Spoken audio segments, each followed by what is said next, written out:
plante.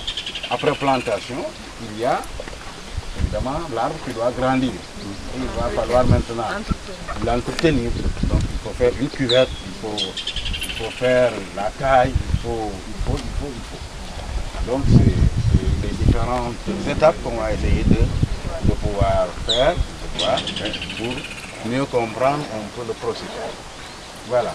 Donc ici vous avez du matériel qui nous permettra de faire, si vous voulez, les premiers entretiens. La première opération, ça sera peut-être, on va voir si on peut faire des cuvettes. Il y a d'abord une première cuvette parce que l'arbre est en petit. Si l'arbre devient grand, il faudra faire une double cuvette pour éviter quoi? L'eau mouille le tronc. Et si l'eau mouille le tronc, ce sont les conséquences. C'est une maladie. Voilà. Voilà. Ok. On va voir. Vous savez très bien qu'il est vraiment bien touffu là. Il n'est pas entretenu, hein, etc., etc. Et si vous voulez l'entretenir, il va falloir déjà éliminer cette branche-là. Le gourmand là, il faut l'éliminer. Hein, ok? Cela. Oui. Il faut déjà l'éliminer tout de suite. Voilà. Ensuite, vous savez très bien que tout ce qui touche là, tout ce qui touche un peu le sol, normalement, ça doit être éliminé. Pour laisser à l'arbre, hein, si vous voulez, l'espace pour qu'il soit bien ensoleillé, aéré, etc. L'arbre doit être aéré. Voilà. Donc, et quand on fait cela, il faut penser aussi à équilibrer les branches au niveau de l'arbre. Hein, okay. On a vu, hein, les différents types de taille, les différents types de taille. Taille de régénération, taille de formation, taille d'entretien, taille de, etc., etc. Bon, donc, quand l'arbre est en train de faire ses fruits, il n'est pas conseillé quand même de faire des opérations comme ça, parce que tu perds. Il faut laisser l'arbre pendant la période de repos pour faire la taille. Okay? Mais pour des besoins de formation, on va voir qu'est-ce qu'on peut faire avec cet arbre-là. N'est-ce pas? C'est parce que l'arbre est encore petit.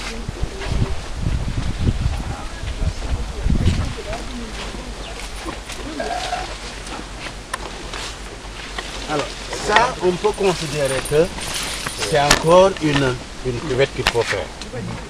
Alors, la cuvette, c'est de là. Il faut faire une cuvette d'une largeur à peu près de 40 cm. Faire la cuvette pour avoir un peu l'aplomb de l'arbre. Donc, on considère qu'au niveau de l'aplomb de l'arbre, on atteint les racines. On atteint le système racinaire. Ok? Alors, si on atteint le système racinaire, au fur et à mesure que l'arbre grandit, hein, il va falloir augmenter la cuvette jusqu'à ce que l'eau contenue dans la cuvette ne déborde. Si ça doit déborder, il va falloir penser à faire la deuxième cuvette. Alors, faire une deuxième cuvette, c'est-à-dire tu reprends, hein, c'est-à-dire tu laisses une place ici assez large, hein, donc tu laisses ici, tu fais une cuvette là, et tu fais une autre cuvette là. Donc là tu fais une cuvette et l'eau va devoir passer par là maintenant là. Ça, pas la pelle. C'est la houe qui fait ça. Très rapidement, le travail serait fait. Non, il faut suivre vous aussi. Ah oui, d'accord. Mais tu prendrais ça là-bas. Voilà. Ça c'est combien? Bon, entre 20 et 30 cm. Ok? Alors, ici, vous êtes entre 30 et peut-être, parce que, hein, maximum 40, voyez-vous? Ok? Et vous pouvez constater que, voilà, ça c'est des racines, déjà. Vous pouvez comprendre tout de suite que les racines de toute façon arrivent jusque là déjà. Et l'eau d'arrosage n'arrivait pas jusqu'ici. Vous avez vu, parce que ça aurait été la pluie là, ça n'allait pas être mouillé. Mais l'eau d'arrosage était de l'autre côté, était par là. Ce qui veut dire que vous faites le tour pour faire maintenant la cuvette là. Il faudra faire la cuvette, comme ça on va faire la deuxième cuvette pour vous montrer. Ok? Allez, continue.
Pour éviter à ce que l'eau que vous amenez là n'arrive jusque là.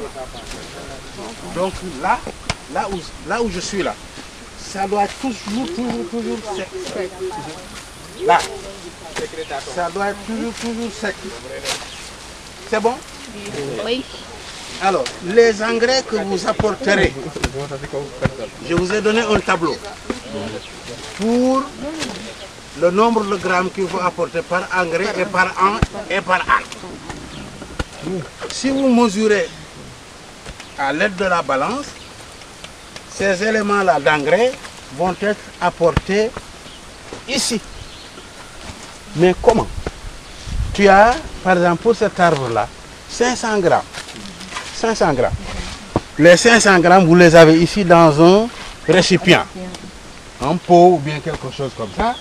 Tu essaieras, après avoir asséché, de dépendre ces 500 grammes-là d'une manière homogène à l'intérieur de la cuvette-là.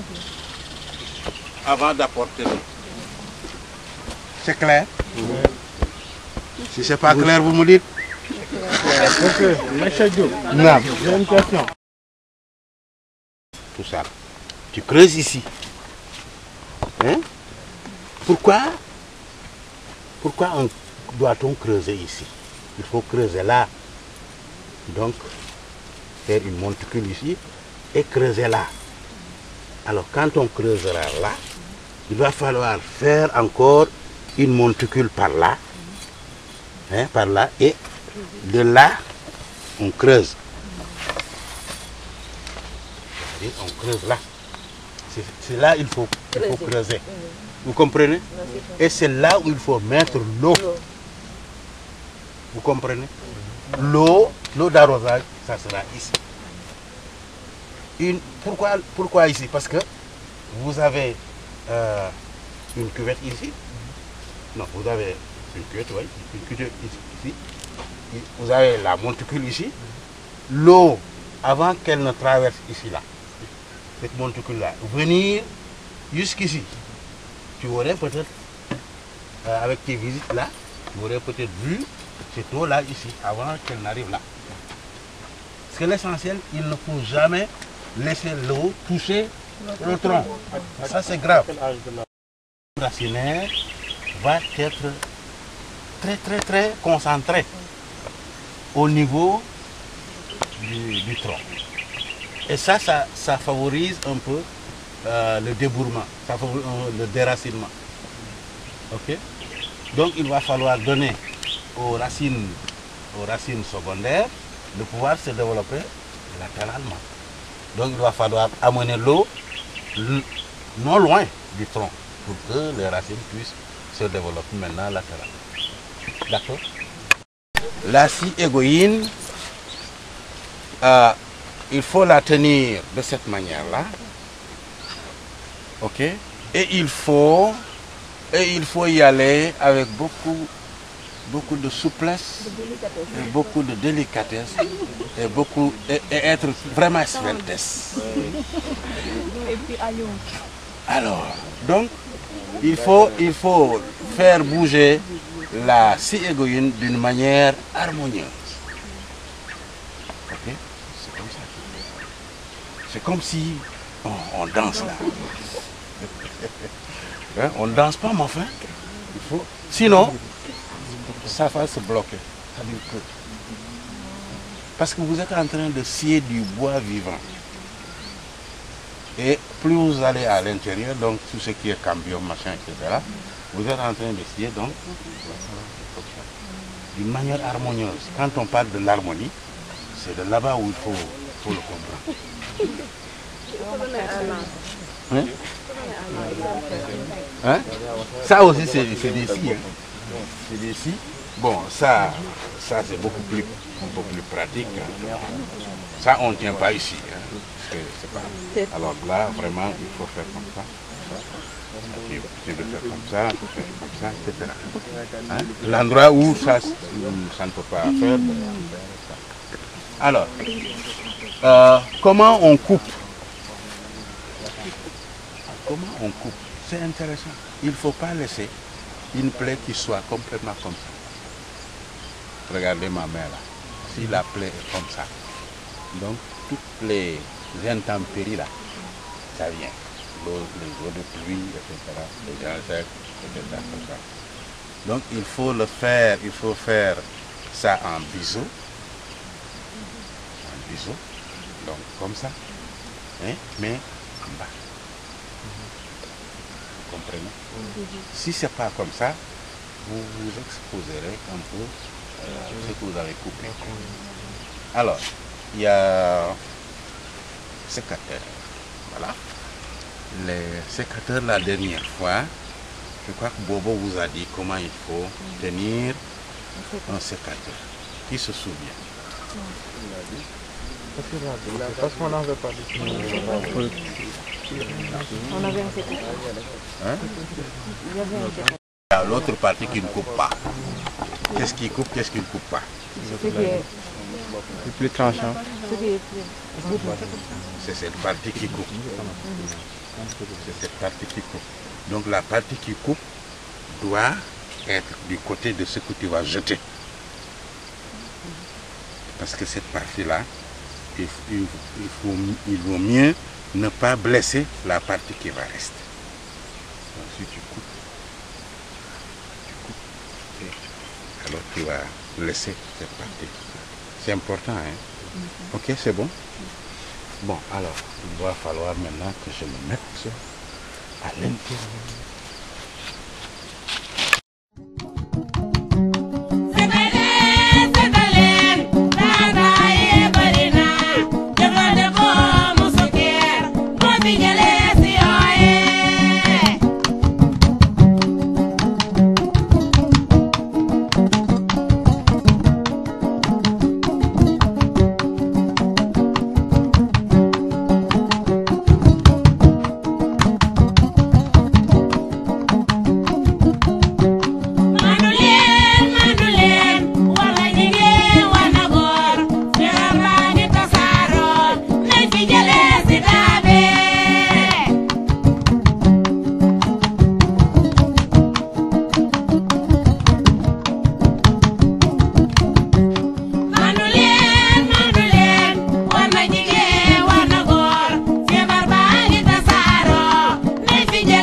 falloir essayer d'équilibrer la charpente de l'arbre. L'équilibre de cette charpente-là dépendra justement du nombre de branches, hein, le nombre de branches qui poussent. Alors, si vous avez des branches secondaires sur une branche principale, il faudra pour chaque branche principale avoir à peu près le même nombre de branches secondaires pour que l'arbre évolue toujours en équilibre. C'est bon. Ça, il faut le maintenir. Il faut maintenir ça, ça, ça. Qu'est-ce qu'il faut éliminer? Hein? Qu'est-ce qu'il faut éliminer? Il faut, voilà par exemple ça, bon, vous avez la branche là, il ne faut pas l'éliminer pour le moment, parce qu'il y a ça qui pousse et l'autre. L'autre branche là. Mais il y a ça qui pousse aussi. Mais selon les si vous voulez, les dispositions, bon, l'année prochaine peut-être que c'est ça que tu vas éliminer, parce que l'autre est déjà en bonne place. Hein? Okay? Ça, si on ne fait pas attention à ça, vous venez un jour, tout votre verger est envahi de nimes. Ok? Et les nimes qui sont envahis ici, il suffit tout simplement d'arroser tout près pour que les graines de nimes qui sont laissées par les oiseaux, etc., hein, prennent naissance. Alors, c'est pourquoi souvent on laisse ça là, tout près de l'arbre, pour non seulement servir de litière, mais ensuite protéger un peu cette partie qui doit rester sèche. De la première cuvette là, vers l'arbre, ça doit toujours rester sec. Ok? Donc, le fait de laisser ici les feuilles mortes là, c'est pas grave. Mais vous pouvez aussi récupérer les feuilles et les mettre au niveau de la litière pour que la décomposition se fasse là-bas. Ok? Et à ce moment-là, s'il y a décomposition, vous récupérez la fibre organique que vous allez mettre dans la deuxième cuvette. La deuxième cuvette pour l'arrosage. Donc, en même temps, ça vous permet de pouvoir régler le problème un peu de fertilisation.